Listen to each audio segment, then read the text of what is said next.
구원파의 오해와 진실. 안녕하세요. 구원파 탈퇴자입니다. 정통교회 목회자분들과 신도 여러분, 여러분들이 간과하고 있는 사실이 있습니다. 여기저기 언론에서 발표한 자료를 들이밀며 구원파를 비판한다거나 직접 구원파를 겪어보지도 않았으면서 구원파 비판 뉴스들을 고지고대로 아멘으로 받아와서는 이거 봐라, 너네 문제 있다 라고 해봤자 구원파 신도들은 눈 하나 깜짝하지 않고 당신들을 비웃을 것입니다. 탈퇴자 입장으로서 구원파가 잘못되었다는 것은 사실이기는 하나 막무가내로 비판을 위한 비판만을 하는 세상 뉴스 또한 매우 잘못되었다는 것 또한 사실입니다. 지피지기면 백전백승이라죠? 그 안에서 몸담았던 제가 구원파의 오해와 진실을 파헤쳐 보겠습니다. 오해와 진실. 첫째, 구원받은 사람은 죄를 지어도 좋다고 가르친다. 둘째, 구원파는 회개가 없다. 셋째, 구원파에만 구원이 있다고 주장한다. 넷째, 구원파는 구원받은 날짜를 반드시 알아야 된다고 가르치는가? 다섯째, 오직 깨달음만으로 회개와 믿음 없이 구원받는다고 가르치는가? 여섯째, 고 유병헌 회장은 교주인가? 이렇게 크게 6가지의 오해와 진실들이 있는데요. 컨텐츠를 만들다가 더 생각나면 추가하는 식으로 해보겠습니다. 오늘은 그 첫 번째, 구원받은 사람은 죄를 지어도 좋다고 가르치는가?를 다뤄보도록 하겠습니다. 세월호의 이준석 선장은 구원파 신도였을까? 라는 질문들이 많은데요. 저는 개인적으로 맞을 수도 있고 아닐 수도 있다고 생각하고 있습니다. 실제로 모임회사를 여러 군데 다녀본 입장으로서 그 안에서 구원받은 신도도 있었지만 바깥 사람들도 채용을 했었기에 물론 사업체마다 그 비율은 각각 다릅니다.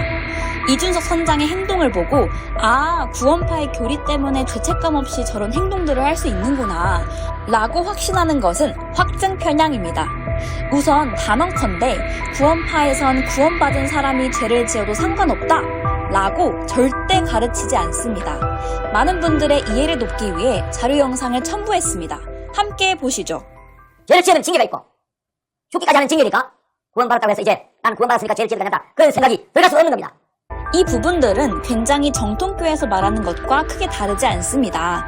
구원받은 사람은 구원받은 후 짓는 죄에 대해 경각심을 가지지 않는다면 하나님의 징계가 따라올 것이요. 또한 성령이 우리의 신앙을 이끌어주시니 죄를 마음대로 지으며 살아야겠다는 생각이 들어갈 수 없다고 가르치고 있습니다. 아주 정통교회의 가르침과 동일한 부분이죠. 따라서 여러분들은 이런 구원파의 가르침을 모르시고 그냥 구원파가 무조건 싫다는 이유로 뉴스에서 거짓으로 떠드는 말들을 좀 거르실 필요가 있다는 말씀을 드립니다. 그리고 또한 구원받은 후에는 새로 거듭난 아기이기에 어머니의 젖을 먹어야 합니다. 권신찬 목사는 그 어머니를 교회라고 말합니다. 신앙생활이라는 것은 어떤 사람들은 생각하기를 구원받으면 끝난 줄 알아요. 아까 제가 끝했습니다만 그 끝은 죄가 끝났다는 얘기지 신앙생활이 끝났다는 건 아닙니다. 그러나 그것은 강한 아기로 태어났다 이 말입니다. 태어났으면 젖을 먹으면서 자라가야 됩니다. 젖을 먹으면서 자라가는 것이 굉장히 중요합니다. 젖은 어머니의 가슴에서 나와요. 뭐가 어머니냐? 교회가 어머니입니다. 보셨지요? 구원받고 교회도 안 나오고 자기 하고 싶은 대로 살고 죄짓고 살라는 교훈은 결코 하지 않았습니다. 그런 가르침을 받았다면 아무도 전도도 안 하고 모이기에 힘쓰지도 않았겠죠. 모임 여러분, 어떤가요? 제가 여러분의 입장을 대변하는 것 같아 속이 잠깐이나마 시원하셨을지는 모르겠습니다만 구원받은 사람이 죄를 막 지어도 좋다고 가르치지 않는다고 해서 우리가 이단이 아니다 라고 과연 말할 수 있을까요? 죄를 막 지어도 좋다고 가르치지는 않습니다만 죄를 막 짓는다고 천국 가는 데는 문제없다 라는 생각을 갖게끔 가르친다는 것 또한 사실 아니겠습니까? 이 부분이 중요합니다. 그것이 문제라고는 생각 안 해보셨는지요? 이것은 방종의 상태에 이르게 할 위험성이 있습니다. 교회가 어머니랍시고 젖을 먹기 위해 우리들이 교회에 모여서 무엇을 했나요? 모임 메시지를 따랐죠. 그 모임 메시지가 무엇이었나요? 고 유병헌 회장이 이끄는 사업을 위해 힘쓰는 것 아니었나요? 말씀을 따른다고 하면서 그의 사업을 위해 헌신하면서 하나님의 뜻을 따른다고 착각하는 것은 정말 크나큰 문제입니다. 우리는 하나님께 영광을 돌려야 하는데 유병헌 회장의 사업이 영광스러워지도록 힘쓰지 않았던가요?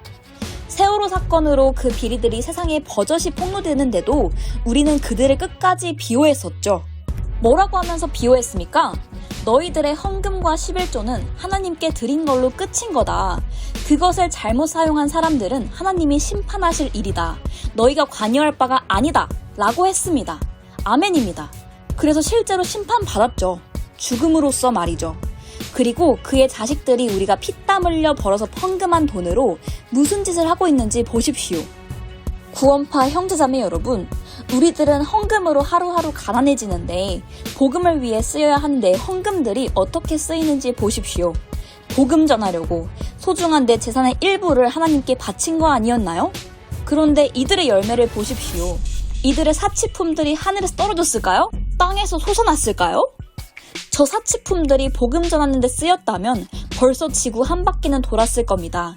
유병헌 회장님의 복음이 맞다면 저 사치품 다 팔아서 전도해야지 왜 애꿎은 우리들 헌금을 요구합니까? 기독교 복음 침례뿐만이 아닙니다.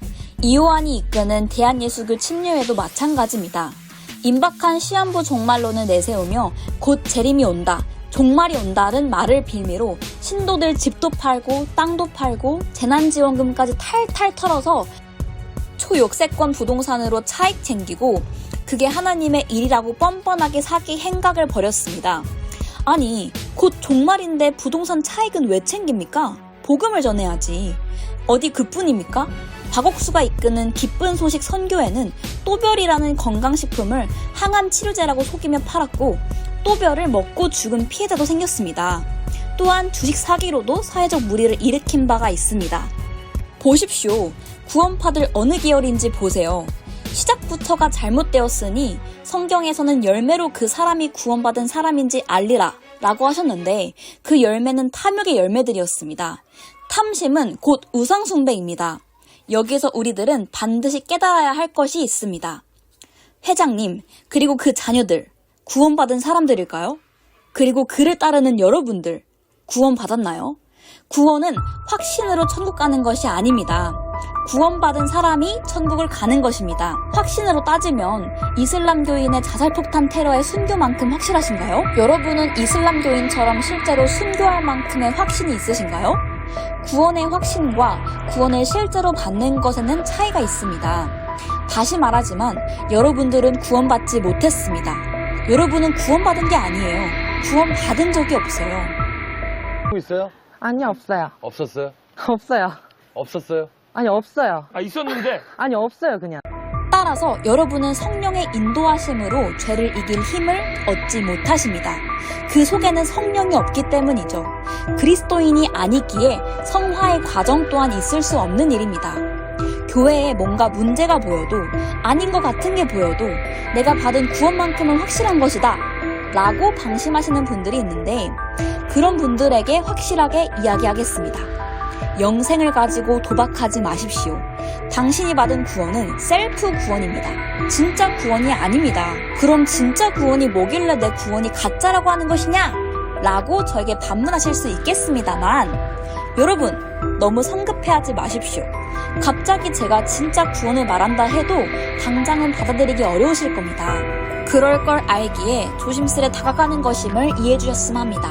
서두르지 않되 저의 영상은 멈추지 않을 겁니다. 자, 지금부터 반대로 하시는 겁니다.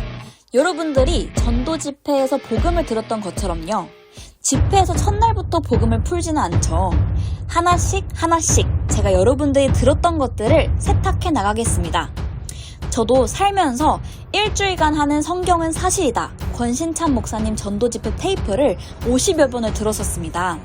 여러분들이 구원파 전도 집회에서 진리를 찾으려고 시간과 정신을 썼듯이 이번엔 반대로 정통교회의 진리를 찾기 위해 하나씩 깨져나가는 시간이 필요합니다. 비유를 하자면 어떤 자격증을 딸 때에는 이론과 실기가 있는데 우리는 이미 이론은 합격했습니다. 하지만 실기는 아직 보지도 않았습니다. 실기를 보지도 않았는데 우리는 그 자격증을 취득했다고 볼 수 있을까요? 실기에 대한 한 가지 힌트는 드릴 수 있습니다. 우리는 살아계신 예수님을 믿어야 합니다. 하지만 우리들은 2000년 전 예수님의 십자가 공로의 사건의 사실을 믿는 어떠한 상태적 구원, 역사적 사실의 인정, 어떠한 깨달음의 경지, 우리의 생각 속에서만 일어나는 구원을 구원이라 주장합니다. 이 말에 많은 의미가 들어있으나 지금 당장에는 이것이 그것과 무슨 차이지? 라는 의문이 들 겁니다. 우리는 살아계신 예수님과의 관계 회복이 되지 않는 이상 하나님의 자녀라고 볼 수 없습니다. 또한 성령이 함께 하시지 않습니다. 저도 성령이 함께 한다고 착각하고 지금껏 살아왔었습니다. 우리 마음의 주인은 오직 예수, 그리스도여야만 합니다. 결코 유병헌 회장의 사업이 아닙니다. 내 모든 삶을 오직 예수님께 의탁하여야 합니다. 의탁한답시고 유병헌 회장의 사업에 인생을 의탁해서는 안 될 것입니다. 그것은 절대 하나님의 일이 아닙니다. 복음 전하는 일처럼 말씀을 연결짓지만 그것은 복음 전하는 것과 무관합니다. 연결고리가 잘못되었습니다. 다시 말하지만 하나님의 사역을 결코 유 회장의 사업과 일치시켜서는 안 됩니다. 구원파 형제자매 모임 식구 여러분, 부디 그냥 지나가는 말로만 듣지 마시고 귀와 마음을 여시고 끝까지 저의 이야기를 들어주시기를 간절히 바랍니다. 다음에 이어지는 영상은 회개에 대한 영상이 되겠습니다. 부디 하나님의 은혜가 이 영상을 접하는 모든 분들에게 닿기를 소망합니다. 아멘.